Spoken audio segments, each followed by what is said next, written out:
Salut à tous et bienvenue sur Tesla Tips. Dans cette vidéo, je vous présente une alternative au Sexy Button proposée par la société Yeslac. Vous retrouvez les liens en description de la vidéo.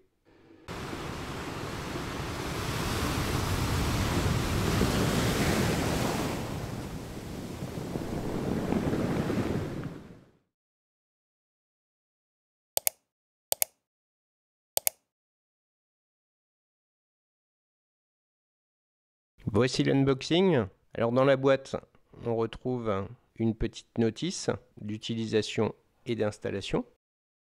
On retrouve bien entendu le module avec les 3 boutons et une prise USB-C, ainsi qu'un passage de câble et un petit interrupteur qui vous permettra d'avoir un éclairage de la console centrale, comme on le voit ici.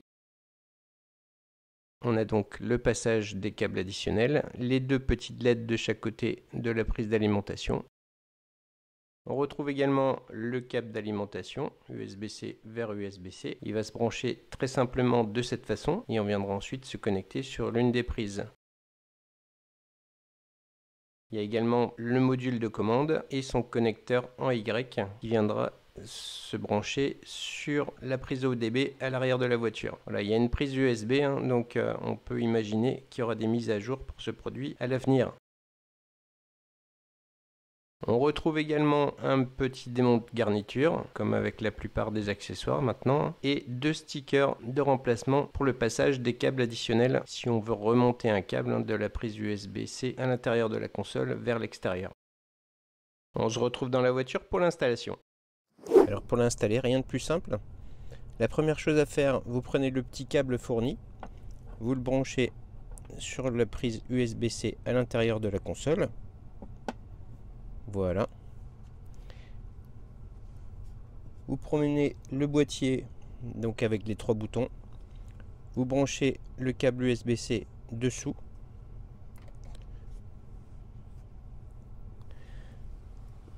Alors, à une main, c'est pas très facile, mais on y arrive. Voilà. Et donc vous avez les petites LED qui s'allument en dessous, qui permettent en plus d'éclairer le fond de la console centrale. D'où l'importance de mettre le petit bouton sur l'avant, puisque quand on va fermer la console, eh bien ça va appuyer sur ce bouton et éteindre les LED. Voilà, donc la mise en place est on ne peut plus simple. On glisse sous l'habillage en alu, on réaligne, on pousse vers l'arrière et c'est installé. Le tiroir continue à fonctionner normalement et la console également. Voilà, très bien intégré.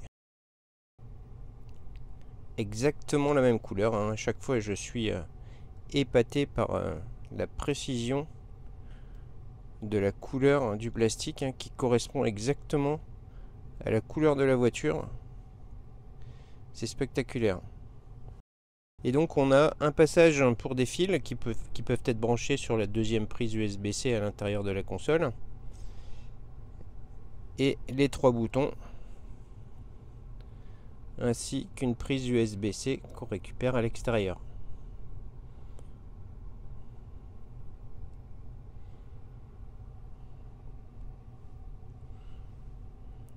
Voilà, très bien intégré, ça fait pas gadget du tout. Et surtout, ça va être très pratique. Donc on a un premier bouton ici, qui a une forme creuse. Le bouton du milieu qui a un petit picot, qui permet de savoir qu'on est sur le bouton du milieu, en fait, sans avoir à regarder. Ici. Et puis le troisième bouton sur la droite là, qui a également une forme creuse. Donc voilà, au toucher, on sait exactement où on se situe. C'est bien pensé. Voilà, on se retrouve maintenant à l'arrière de la voiture pour installer le module de commande. Donc pour installer le module de commande, il suffit d'enlever ce petit cache là derrière.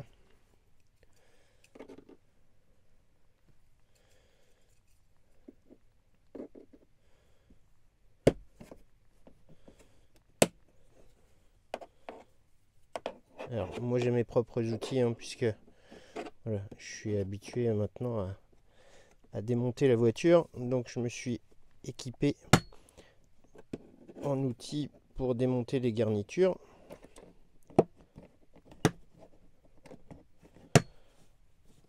Surtout la première fois hein, que vous démontez ce genre de cache, les agrafes tiennent très fort, donc il faut pouvoir retirer avec des outils solides. Donc voici où se trouve la prise ODB sur mon modèle. Bien entendu, on coupe l'alimentation, comme d'habitude, hein, sur l'écran. On débranche ici.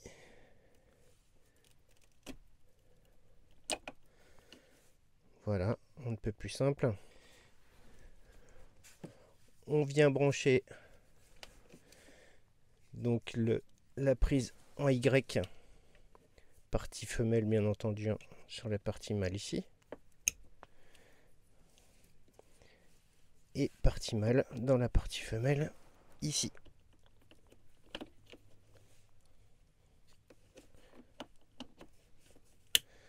Voilà, installation on ne peut plus simple.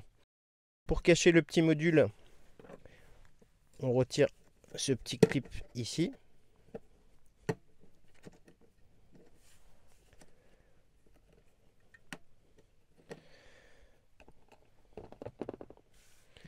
Ok, ça permet d'écarter la moquette et d'y glisser le petit module.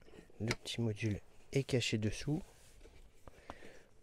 On peut remettre le clip de moquette.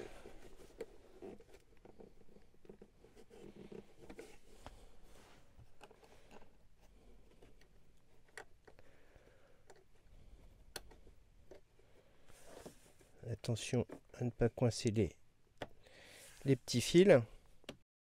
Et voilà, on remet le cache et on est prêt à utiliser nos boutons de raccourci.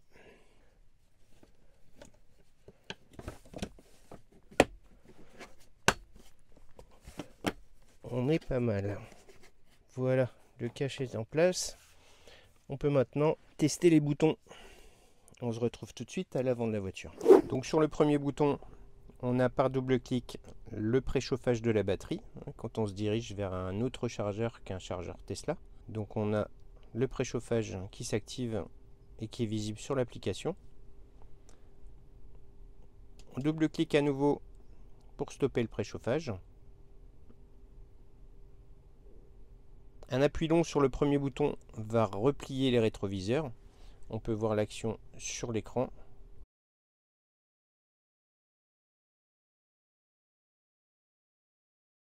Un nouvel appui long sur le premier bouton redéploie les rétroviseurs.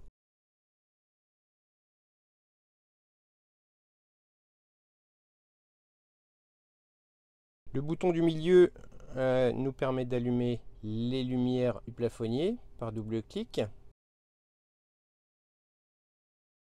Un autre double clic les éteint. Et un appui long sur le bouton du milieu va ouvrir la boîte à gants.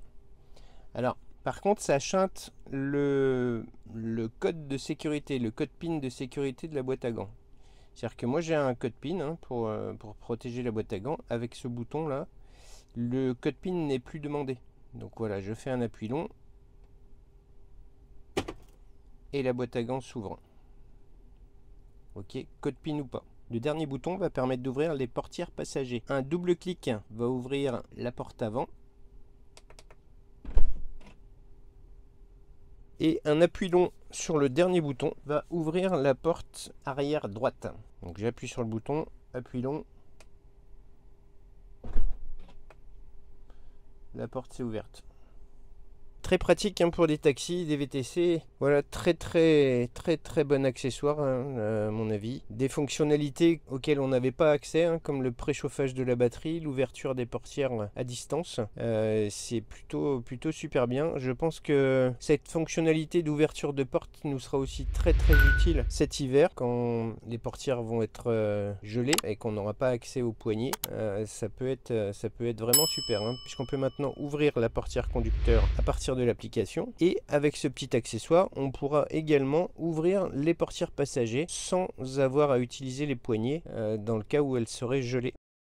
Donc voilà, très très bon accessoire à avoir absolument avant les gelées d'hiver. Et puis voilà, ça facilitera aussi le préchauffage des batteries quand on va se charger ailleurs que chez Tesla, hein, ça peut arriver. On n'est pas tous équipés de superchargeurs sur nos trajets. Donc voilà, moi je suis ravi de ce petit accessoire, vraiment un must-have. Voilà, je vous remercie beaucoup pour avoir suivi cette vidéo. N'hésitez pas à laisser des commentaires, des pouces en l'air, à vous abonner et activer la petite cloche pour être averti des vidéos à venir. Et je vous dis à très bientôt pour une autre vidéo.